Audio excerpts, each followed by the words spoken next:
శ్రీ గురుభ్యో నమ. ఓం శ్రీ గణాధ్యక్షరాయ నమ.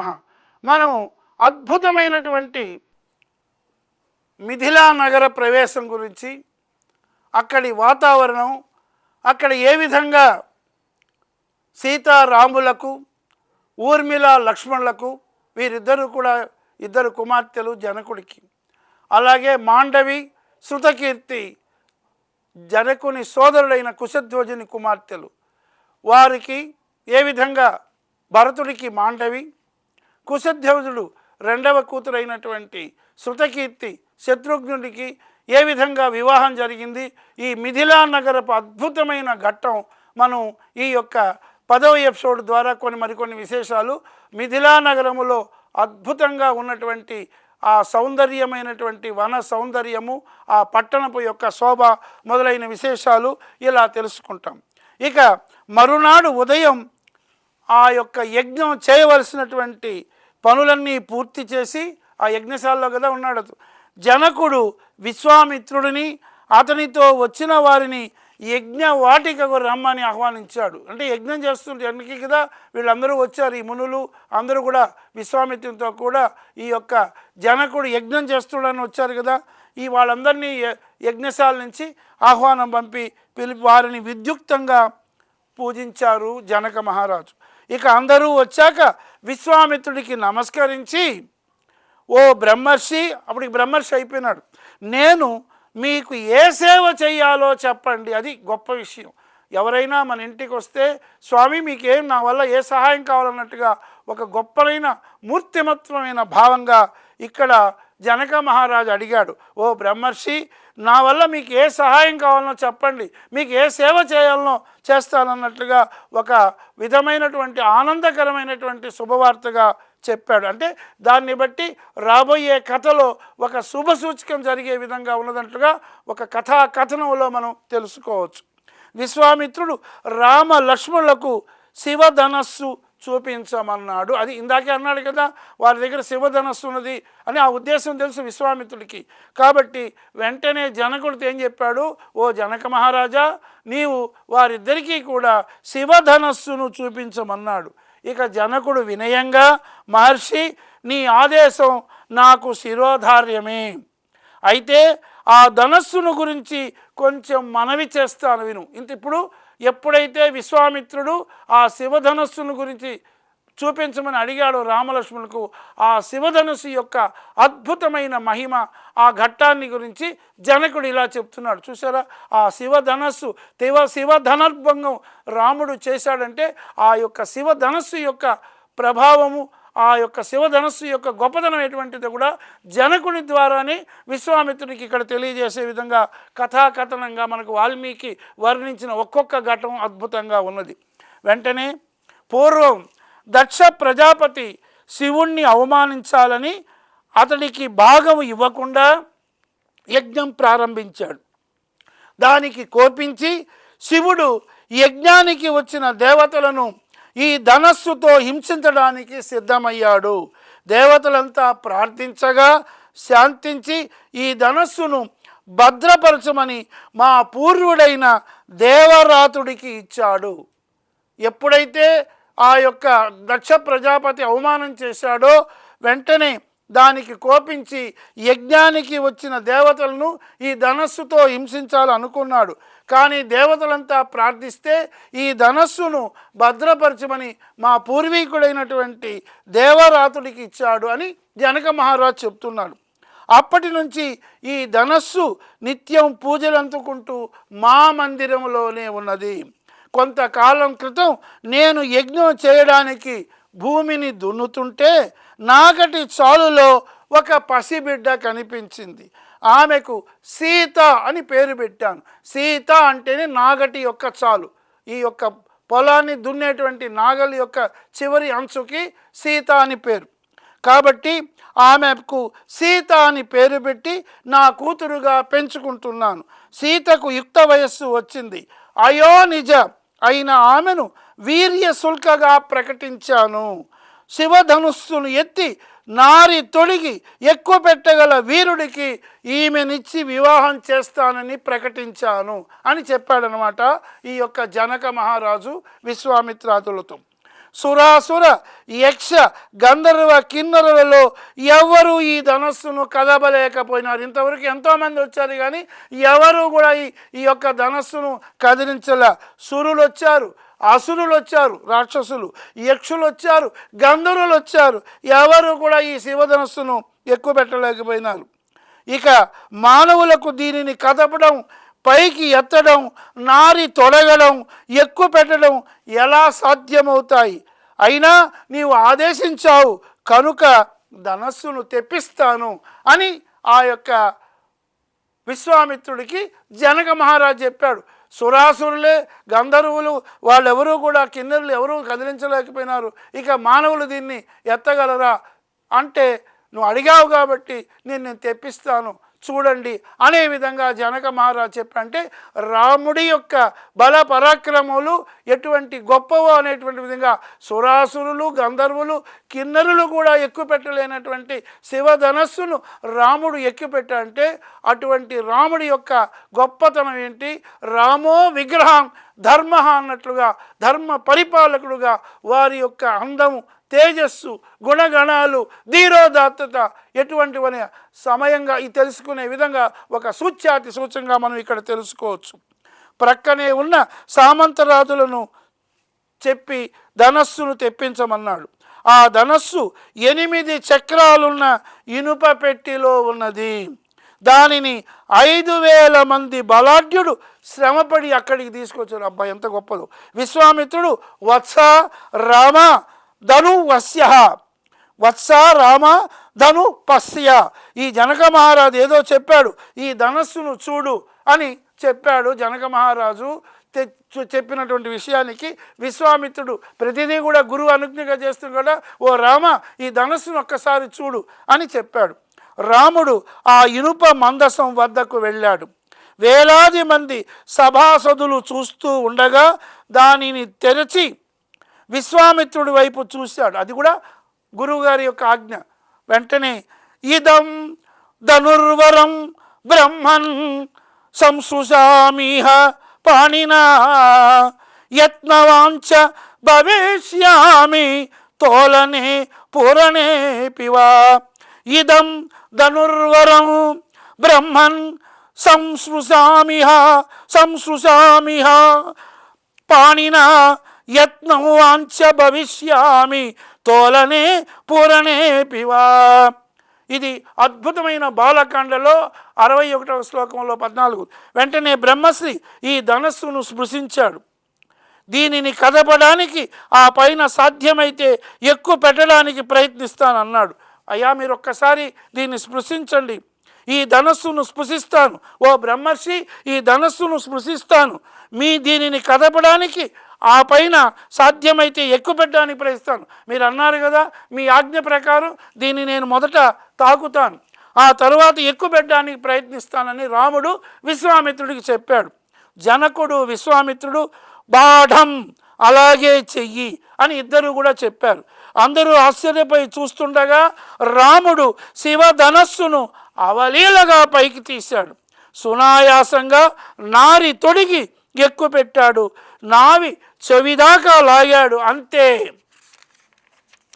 ఆ మహాధనస్సు పెళపెళ రావాలతో మధ్యలోనికి విరిగిపోయింది. అది రాముడి యొక్క అద్భుతమైన ప్రతాపం. ఆ ధనుర్భంగ ధ్వని అనేక పిడుగులు ఒకసారి పడితే వచ్చే ధ్వనిలాగా ఉన్నది. జనకుడి మనస్సు ఆనందంతో నిండిపోయింది. అంటే ఇంతవరకు సురులు, అసురులు, గంధర్వులు, కింకరులు ఎవరు కూడా ఎక్కువ పెట్టలేంది ఒక మానవ స్వరూపంలో ఉన్న శ్రీరాముడు అద్భుతంగా దీన్ని ఎక్కుపెట్టి ఉంచాడు. అప్పుడు వెంటనే ఆనందంతో జనకుడి యొక్క మనస్సు ఆనందంతో నిండిపోయింది.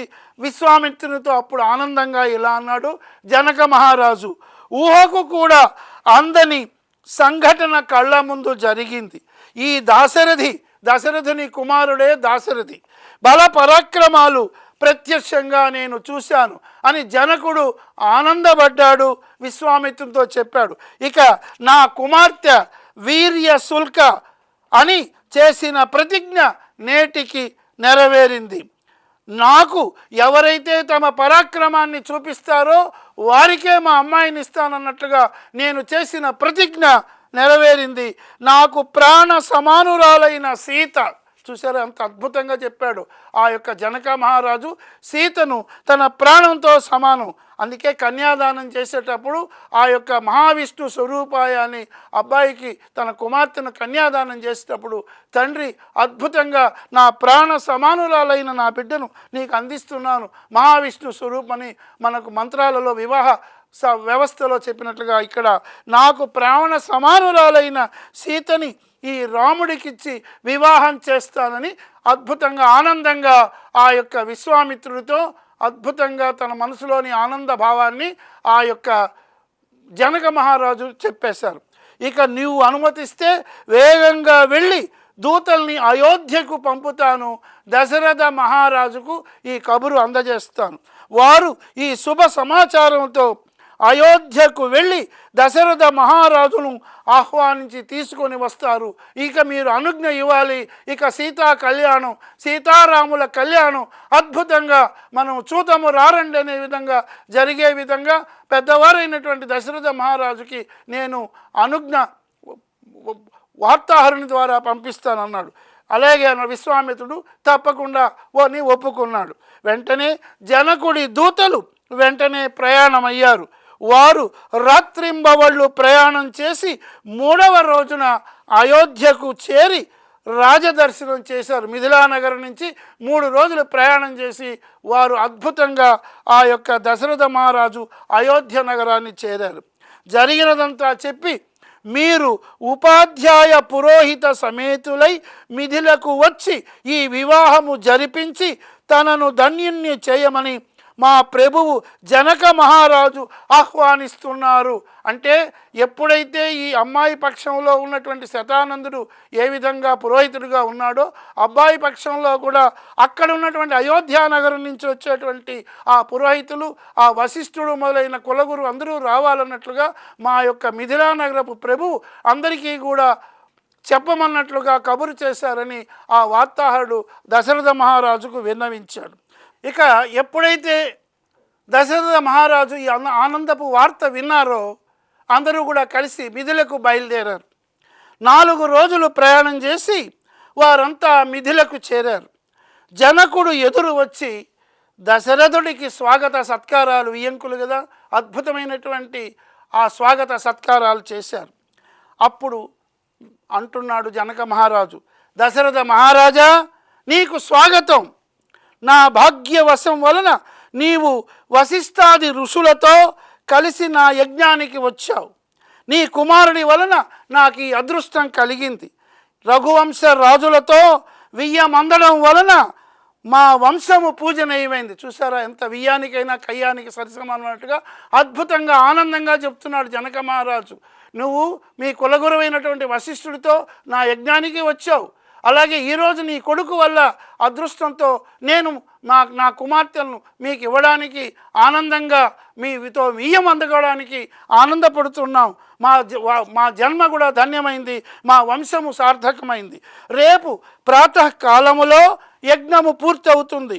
ఆ వెంటనే ఋషి సమ్మతమైన వివాహము నెరవేర్చవలసిందిగా అభ్యర్థిస్తున్నాను అని మొట్టమొదట దశరథ మహారాజుకే తన యొక్క అద్భుతమైన స్వాగత వచనాలతో వారికే చెప్పారనమాట.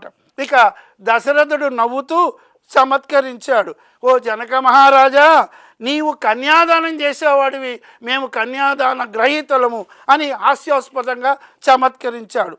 ప్రతిగ్రహో ధాతృవశః శృతమే తన్మయా పురా యదా వక్ష్యసి ధర్మజ్ఞ తత్కరిష్యామహే వయం. దానం ఎప్పుడు ఇవ్వాలనేది దాత చేతిలో ఉంటుంది. అంటే నువ్వు కన్యాదానం చేసేవాడివి, మేము తీసుకునేవాళ్ళం, మీరు ఎప్పుడు ఇస్తే అని ఒక చమత్కారంగా చెప్తున్నాడు. అప్పుడు మేము స్వీకరించాలి. నీవు ధర్మం తెలిసిన వాడివి, నువ్వు ఎలా చెప్తే అలా అని ఒక అన్యోన్యమైన అవినాభావ సంబంధాన్ని తెలిపే మనసు కలిస్తేనే మను అన్నట్లుగా అద్భుతమైన ఈ సీత ఊర్మిళ మాండవి శృతకీర్తుల వివాహ ఘట్టంలో ఆ జనక మహారాజుకు అందించినటువంటి శుభ విషయాలుగా మనం చెప్పుకోవచ్చు. జనకుడి తమ్ముడి పేరు కుశధ్వజుడు. అతడు సాంఖ్యాస్యపురానికి రాజు. అతన్ని కూడా తమ్ముడిని కూడా రమ్మని వెంటనే కబురు చేశాడు ఈ జనక మహారాజు. చిరకాలం తరువాత కలిసినందుకు సంతోషిస్తూ మునీశ్వరులంతా రాత్రి అక్కడే సంతోషంగా గడిపారు. జనకుడి అతిథి మర్యాదలకు ఆ యొక్క మర్యాదలకంతా సంతోషించారు.